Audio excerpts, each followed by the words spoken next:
Scattering of light, प्रकाश का प्रकीर्णन। सूर्योदय के समय या सूर्यास्त के समय सूर्य का लाल दिखाई देना, आकाश का रंग नीला दिखाई देना।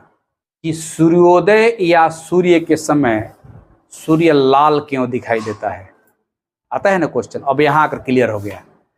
आकाश का रंग नीला क्यों दिखाई पड़ता है, तो यहाँ आकाश का रंग बैगनी क्यों नहीं दिखाई पड़ता है और आकाश का रंग नीला दिखाई पड़ने लगता है।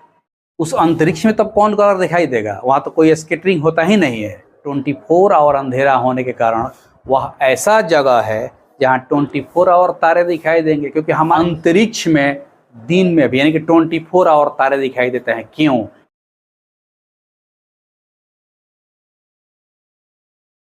Good morning students, welcome to my YouTube channel motivation with physics. Physics part 2 में हम लोग लाइट चैप्टर शुरू कर दिए हैं। उसमें रिफ्रैक्शन का चैप्टर हम लोग पढ़ रहे हैं और पिछले क्लास में हम लोग डिस्पर्सन ऑफ लाइट तक पढ़ चुके हैं और उस पर कुछ प्राकृतिक घटनाओं का अध्ययन हम लोग ने किया है।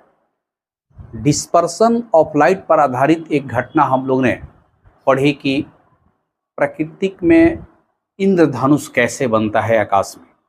कुछ और भी प्राकृतिक घटनाएं हैं जो किसी न किसी फिजिकल फेनोमेनन पर आधारित होती है। उसी में से एक फिजिकल फेनोमेनन है स्कैटरिंग ऑफ लाइट, प्रकाश का प्रकीर्णन। और उसी प्रकाश के प्रकीर्णन से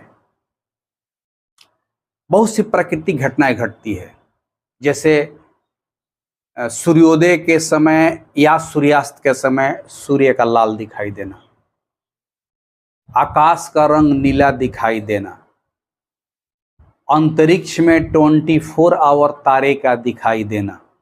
ये जितनी भी घटनाएं हैं ये सब के सब प्रकाश के प्रकीर्णन पर आधारित है। तो सबसे पहले तो हम लोग को ये जान लेना है कि प्रकाश का प्रकीर्णन है क्या, या प्राकृतिक में किस प्रकार की घटना है जिसके चलते ये प्राकृतिक घटनाएं घटती है। तो सबसे पहले हम लोग आज पढ़ें कि प्रकाश का प्रकीर्णन है क्या, स्कैटरिंग ऑफ लाइट।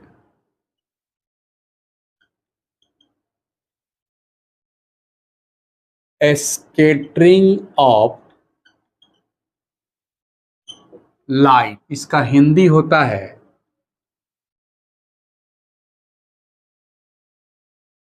प्रकाश का प्रकीर्णन। यह प्रकाश का प्रकीर्णन है। तो प्रकीर्णन जो शब्द है स्कैटरिंग, स्कैटरिंग का मतलब होता है किसी चीज को चारों तरफ फैला देना। उसका शाब्दिक अर्थ जो होता है किसी चीज को चारों तरफ फैला देना, कि आया यूनिडायरेक्शनल, किसी एक दिशा से होकर के आया लेकिन एक जगह पर आकर के पुनः वह चारों तरफ फैल गया। मैंने ऐसे समझिए जैसे बाथरूम का झरना है। तो बाथरूम का झरना कैसे होता है, जैसे मान लीजिए कि यहाँ से यह पतला पाइप से इसमें पानी आता है। ध्यान दीजिए, एकदम बेस्ट एग्जाम्पल दे रहे हैं, सबके घर में होता होगा। और उसके बाद यहाँ से यह एक झरना बना रहता है, इसमें बहुत सारा छिद्र होता है, इसी छिद्र से पानी निकलता है। तो पानी का जो डायरेक्शन है यह यूनिडायरेक्शनल होकर के आया, और आया तो इसमें यह जो बॉक्स है झरना का वो पानी को एब्जॉर्ब कर लिया और अपने हिसाब से यह चारों तरफ झरना पानी को फैलाने लगा। देखिए, पहले आ रहा था यूनिडायरेक्शनल, ये डायरेक्शन था, मात्र एक दिशा से आ रहा था, और जैसे ही यह झरना में के बॉक्स में घुसा, झरना ने उसको एब्जॉर्ब कर लिया। ऐसे एब्जॉर्ब करके अपने तरीका से इसको चारों तरफ फैला कर फेंकने लगा। तो यह जो पोर्शन कहलाता है यही है स्कैटरिंग, यही है स्कैटरिंग। तो यह तो हो गया कि पानी से झरना का एग्जाम्पल, स्कैटरिंग समझ में आ गया। लाइट का स्कैटरिंग कैसे होता है इस चीज को हम लोग समझें। ये फैमिलियर एग्जाम्पल था, सब लोग देखता है इसलिए इसको बताए। अब ऐसे समझिए, मान लीजिए कि सन यहाँ है, यही आपका सन है, जहां से लाइट निकल रहा है और पूरे यूनिवर्स में जा रहा है। ठीक है, ये आपका अर्थ है।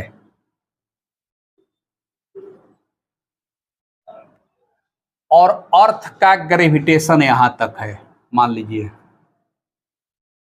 मतलब कि ये जो पोर्शन है अर्थ ग्रेविटेशन, गुरुत्वाकर्षण,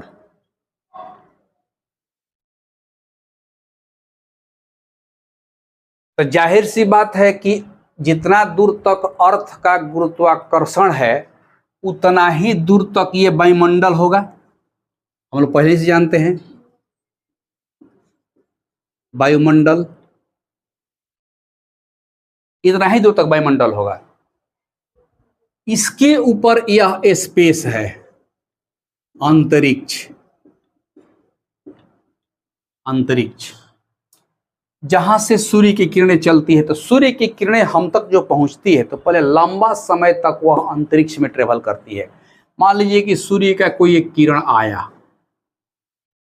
तो यहां तक यह अंतरिक्ष में चला, और अंतरिक्ष से जब वह वायुमंडल में घुसता है तो वायुमंडल में भी अलग अलग लेयर होते हैं। ओजोन परत है, क्षोभ मंडल है, समताप मंडल है, बहुत सारा मंडल है। तो अर्थ के नजदीक वाले लेयर में बहुत सारे डस्ट पार्टिकल या स्मोक्स पार्टिकल या कोई भी पॉल्यूटेड पार्टिकल लटके रहते हैं। ये सब पार्टिकल हैं। तो यह क्या करते हैं कि जैसे ही सनलाइट पहुंचता है और सनलाइट के रास्ते में कोई डस्ट पार्टिकल पर आता, यह पार्टिकल उस लाइट को एब्जॉर्ब कर लिया। यह चाहे स्मोक पार्टिकल्स हो सकता है या डस्ट पार्टिकल हो सकता है, ये पूरे वायुमंडल में भरे रहते हैं। तो अगर एक लाइट रे आया और इस डस्ट पार्टिकल ने उसको एब्जॉर्ब कर लिया, तो एब्जॉर्ब करने के बाद अब वो क्या करता है कि अब अपने स्तर से चारों तरफ वो इमिट करता है। ऐसे जैसे हम झरना का एग्जाम्पल दिए, ये चारों तरफ से अपने तरफ से उसको इमिट करना शुरू कर देगा वायुमंडल में। उसी तरह से मान लीजिए कि बहुत सारी किरणें आती होगी सन से, मान लीजिए कि ये पकड़ में आ गया, मान लीजिए यहाँ ये पकड़ में आ गया, ये पकड़ में आ गया। तो इस तरह से जितने भी एटमॉस्फेयर में वायुमंडल में लटके हुए पार्टिकल हैं वह सन लाइट को एब्जॉर्ब कर लेते हैं। एब्जॉर्ब करने के बाद अपने स्तर से चारों तरफ उसको फैलाना शुरू कर देते हैं। तो वायुमंडल में हम लोग को जो इल्यूमिनेशन, जो चमक दिखाई देता है दिन में, वह दिन जो होता है वह इस स्कैटरिंग के कारण होता है, न कि सनलाइट के कारण होता है। ये सनलाइट के कारण नहीं होता है। सनलाइट तो यहाँ भी है, अंतरिक्ष में भी है। तो अंतरिक्ष में तो कोई डस्ट पार्टिकल है नहीं, क्योंकि वहाँ कोई ग्रेविटेशन नहीं है, तो फिर वहाँ पर ये इल्यूमिनेशन कैसे है? तो वहाँ नहीं होता है इल्यूमिनेशन। यहाँ पर कोई नो पार्टिकल, नो स्कैटरिंग, यानी कि स्पेस में, अंतरिक्ष में कोई स्कैटरिंग नहीं होगा, क्योंकि वहां पर ना कोई डस्ट पार्टिकल है, ना कोई स्मोक पार्टिकल है। There is nothing in the space. तो फाइनली जब हमारा वायुमंडल में लाइट रे पहुंचता है तो उनके डस्ट पार्टिकल लाइट को पहले ऑब्जर्व करते हैं और ऑब्जर्व करने के बाद चारों तरफ इमिट करने लगते हैं। यही जो घटना है, यही घटना कहलाता है स्कैटरिंग। स्कैटरिंग मतलब कि फैलाना। तो फाइनली स्कैटरिंग ऑफ लाइट क्या हुआ कि जब प्रकाश की किरण वायुमंडल में प्रवेश करती है तो वायुमंडल में लटके हुए डस्ट पार्टिकल या स्मोक पार्टिकल उस लाइट को पहले एब्जॉर्ब कर लेते हैं, अवशोषित कर लेते हैं, और अवशोषित करने के बाद अपने हिसाब से उसको चारों तरफ फैलाते हैं।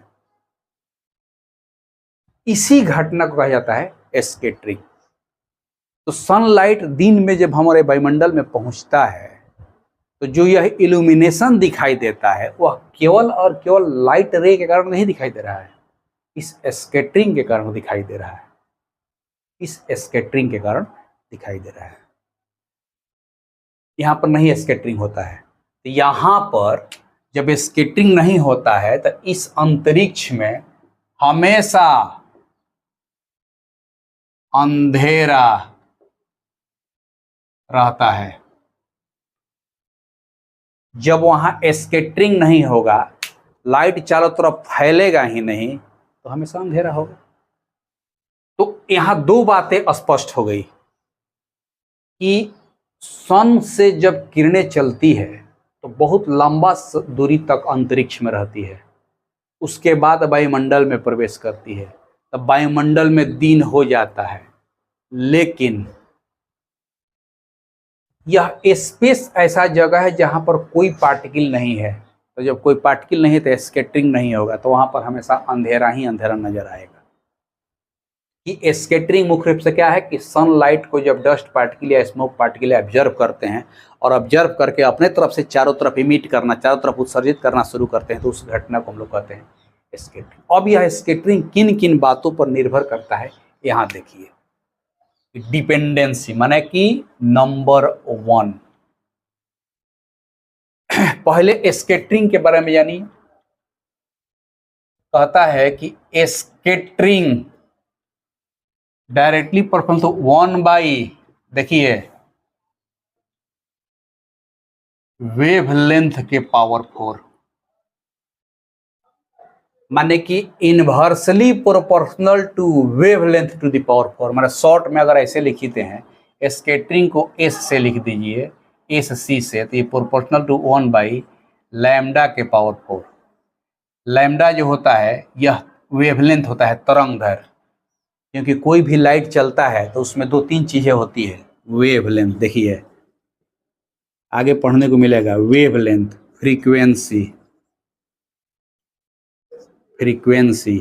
स्पीड।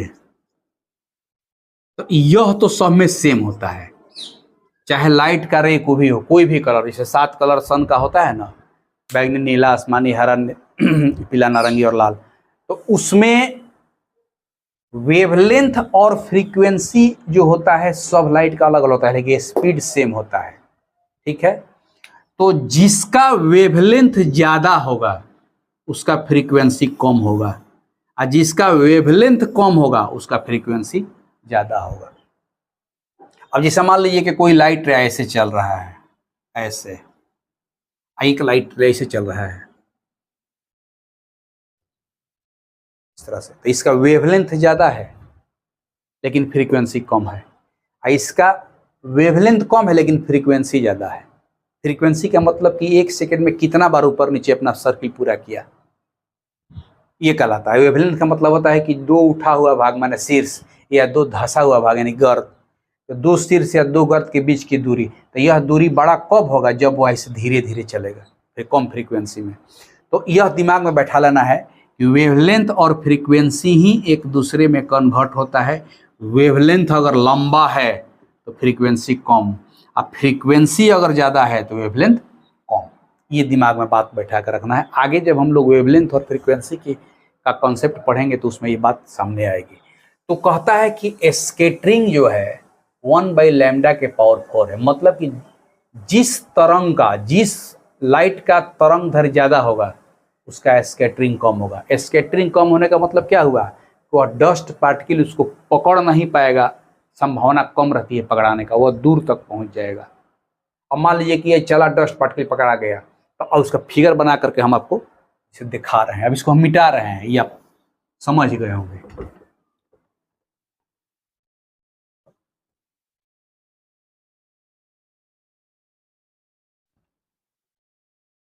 अब इस चीज को समझना है कैसे होता है, तो फिर एक फिगर यहां बनाते हैं। वही मान लीजिए कि डस्ट पार्टिकल यहां हम बना दिए। हम सन से, ये सन हो गया, हम 2-3 तरह का लाइट लाते हैं। एक मान लीजिए कि लंबा तरंग दैर्घ्य वाला होगा इस तरह से, ये अर्थ तक पहुंच गया, ये अर्थ। एक और लाते हैं जिसका तरंग दैर्घ्य बहुत छोटा है, ऐसे चल रहा है, यही पकड़ा गया। तो दो तरह का हम तरंग लाए हैं, देखिए ध्यान से। एक है, ये है लार्जर वेवलेंथ, माने कि बड़ा तरंग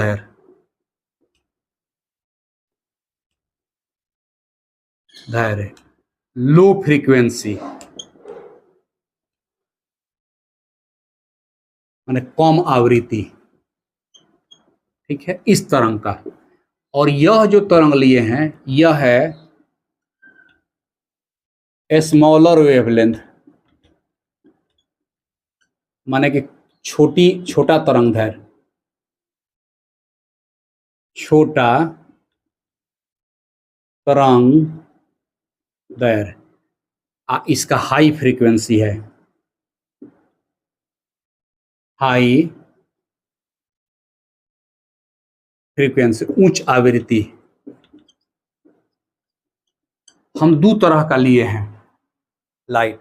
अब यहां देखिए कि जो लार्जर वेवलेंथ है, बड़ा तरंग दैर्घ्य, वह डस्ट पार्टिकल के पकड़ में नहीं आया। यहां डस्ट पार्टिकल लटका दिए हैं, डस्ट पार्टिकल के पकड़ में नहीं आया।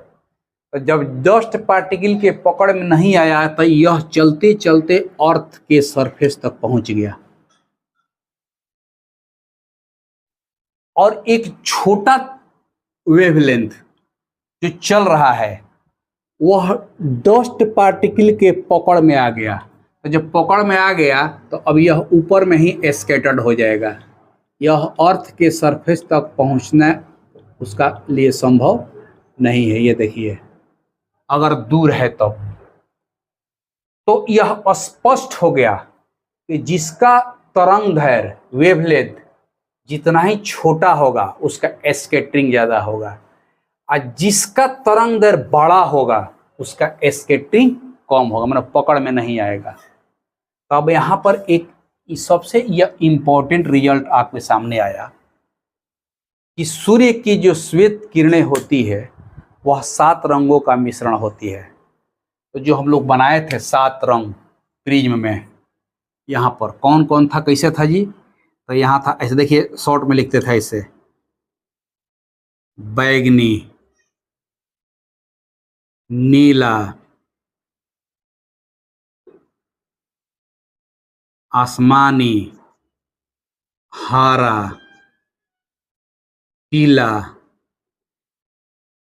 नारंगी, लाल। यही था उस स्पेक्ट्रम पर, यही था, यह सबसे ऊपर था, यह सबसे नीचे था।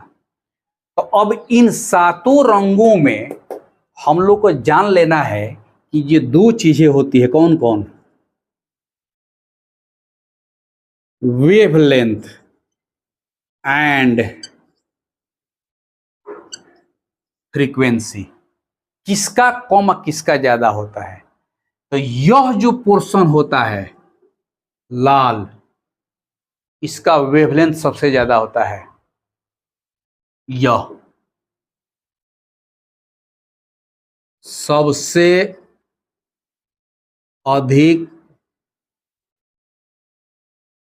तरंग दैर्घ्य, इसका सबसे कम होता है, सबसे कम तरंग दैर्घ्य। तो अब यहां पर स्कैटरिंग में अगर पूछेंगे कि इन 7 रंग में से सबसे ज्यादा स्कैटरिंग किसका होगा, तो जिसका सबसे कम तरंग दैर्घ्य होगा। तो सबसे कम तरंग दैर्घ्य है बैगनी का, तो सबसे ज्यादा स्कैटरिंग होगा। और सबसे बड़ा तरंग दैर्घ्य है लाल का, तो सबसे कम स्कैटरिंग होगा। अब यहीं पर एग्जाम्पल में लिख देते हैं, एग्जाम्पल, सबसे बड़ा तरंगदैर्घ्य किसका है भाई? लाल का। तो इसका मतलब क्या हुआ कि सबसे कम स्कैटरिंग, ठीक, और सबसे कम स्कैटरिंग लाल का हुआ, इसलिए अधिक दूर तक जाएगा, अधिक दूर तक पहुंचता है, अधिक दूर तक पहुंचता है लाल। तो कभी कभी क्वेश्चन में दो तीन तरह की बातें आती हैं कि सूर्योदय या सूर्य के समय सूर्य लाल क्यों दिखाई देता है, आता है ना क्वेश्चन। अब यहां आकर क्लियर हो गया। सूर्योदय या सूर्यास्त के समय सूर्य हमारे क्षितिज से मैंने हमसे बहुत दूर होता है। सूर्य सबसे नजदीक हमारा कब होता है? दोपहर में, ठीक ऊपर होता है, परपेंडिकुलर डिस्टेंस। और जब वो सूर्योदय या सूर्यास्त के समय रहता है तो बहुत दूर होता है। तो जब बहुत दूर होता है तो वहां से सूर्य की सातों किरणें चलती है, लेकिन जिनका जिनका तरंगदैर्घ्य कम है वह उधर ही स्कैटर्ड हो जाता है। और चूंकि इसका तरंगदैर्घ्य सबसे अधिक है तो यह डस्ट पार्टिकल के पकड़ में नहीं आता है और हमारे आंखों तक आकर के यह पहुंच जाता है, क्योंकि इसका स्कैटरिंग बहुत कम होता है। तो उसका जवाब यही है कि वह प्रकाश के प्रकीर्णन यानी कि स्कैटरिंग ऑफ लाइट की घटना है। सूर्य जब दूर रहता है तो वहाँ से सातों किरणें चलती है, लेकिन इसका तरंगदैर्घ्य अधिक होने के कारण यह डस्ट पार्टिकल के पकड़ में नहीं आता है और हम तक पहुँच जाता है और वहीं दिखाई देता है। और बाकी जितने भी किरणें हैं सब स्कैटर्ड हो जाती है उधर ही। तो सूर्योदय या सूर्यास्त के समय सूर्य हमको केवल लाल दिखाई देता है। एक कारण ये हो गया। सिग्नल, किसी चीज़ का सिग्नल लाल क्यों दिखाई बनाया जाता है? रेलवे में देखिएगा ट्रैक पर लाल सिग्नल, क्योंकि वह लाल सिग्नल का स्कैटरिंग बहुत कम होगा, नहीं के बराबर, और वह दूर तक पहुंच जाता है, इसलिए सिग्नल को लाल बनाया जाता है। वही स्कैटरिंग की ही घटना है। तो जिसका सबसे कम स्कैटरिंग वह बहुत लंबा दूर तक पहुंचेगा, जिसका सबसे ज़्यादा स्कैटरिंग वह सबसे कम दूर पहुंचेगा, उधर ही स्कैटर्ड हो जाएगा। एक घटना हो गई। आकाश का रंग नीला क्यों दिखाई पड़ता है? तो यहाँ देखिए बैगनी के बाद जस्ट नीला है, इसका तरंगदैर्घ्य सबसे कम है, क्योंकि यहाँ से तरंगदैर्घ्य सबसे कम, उससे ज़्यादा, उससे ज़्यादा, उससे ज़्यादा, उससे ज़्यादा ऐसे जा रहा है। आवृत्ति जब चलेगी तो उसका उल्टा हो जाएगा। तो तरंगदैर्घ्य में तब आप कहते हैं कि आकाश का रंग बैगनी क्यों नहीं दिखाई पड़ता है? क्योंकि सबसे कम तरंगदैर्घ्य बैगनी का है, तो सबसे ज़्यादा स्कैटरिंग तो बैगनी का हो रहा था। आकाश में तो बैगनी दिखाई देना चाहिए। उसका भी कारण है। क्या कारण है? कि जैसे ये सब कलर है ना, सूर्य के श्वेत किरण में जो 7 रंग मिला हुआ है, उसका कुछ ना कुछ अमाउंट होता है, सब बराबर अमाउंट में नहीं होता है। तो यह जो होता है यह सबसे कम मात्रा में होता है, कम मात्रा, और यह सबसे ज्यादा मात्रा में होता है, सबसे अधिक मात्रा। तो इस मात्रा के कारण स्कैटरिंग तो इसका हुआ, इसके अपेक्षा इसका ज्यादा हुआ क्योंकि इसका तरंगदैर्घ्य कम है, लेकिन इसका मात्रा इतना कम रहता है और इसका मात्रा इतना ज़्यादा रहता है कि इसका मात्रा ढक जाता है दिखने में, और आकाश का रंग नीला दिखाई पड़ने लगता है, क्योंकि सबसे ज़्यादा स्कैटरिंग होता है। यह पकड़ में आ जाएगा चारों तरफ होगा। तो आकाश का रंग जो नीला दिखाई देता है वो भी एक प्रकाश के प्रकीर्णन स्कैटरिंग की ही घटना है। तो इस तरह से कितनी घटनाएं हमको। हाँ, तीसरी बात और आ जाइए कि तब आप समझिए कि जो ये पोर्शन है आपका अंतरिक्ष, उस अंतरिक्ष में तब कौन कलर दिखाई देगा? वहां तो कोई स्कैटरिंग होता ही नहीं है। तो अंतरिक्ष में कोई स्कैटरिंग नहीं होता है, इसलिए वहां पर 24 आवर अंधेरा होता है। और 24 आवर अंधेरा होने के कारण वह ऐसा जगह है जहां 24 आवर तारे दिखाई देंगे, क्योंकि हमारे यहाँ भी अर्थ के सरफेस पर भी तो तारे तो हमेशा चमकते हैं, जैसे सूर्य वैसे तारा है, लेकिन चूंकि इतना ना अधिक स्कैटरिंग हो जाता है इस सब लाइट का, इस सब लाइट के कारण उसका लाइट जो है आपका फेड हो जाता है और दिखाई नहीं देता है। और जैसे जैसे सन ढलता है, ये लाइट समाप्त होता है, तब उसका लाइट हमको दिखाई देना शुरू हो जाता है। लेकिन अंतरिक्ष में क्या है कि अंतरिक्ष में तो कोई स्कैटरिंग होगा ही नहीं, तो वहाँ पर तो 24 आवर अंधेरा रहता है, और 24 आवर अंधेरा रहता है तो वहाँ पर 24 आवर तारे दिखाई देते हैं। तो इस तरह से ये स्कैटरिंग पर आधारित प्राकृतिक घटनाएं आपको होगी। ये 3 फैमिलियर घटना है कि अंतरिक्ष में दिन में भी यानी कि 24 आवर तारे दिखाई देते हैं। क्यों? क्योंकि वहाँ पर कोई स्कैटरिंग नहीं होता है, लाइट का हमेशा अंधेरा रहता है। सूर्योदय या सूर्यास्त के समय सूर्य लाल क्यों दिखाई पड़ता है? क्योंकि लाल रंग का तरंग दैर्घ्य अधिक होने के कारण उसका स्कैटरिंग कम होता है, डस्ट पार्टिकल नहीं पकड़ पाता है तो दूर तक पहुँच जाता है।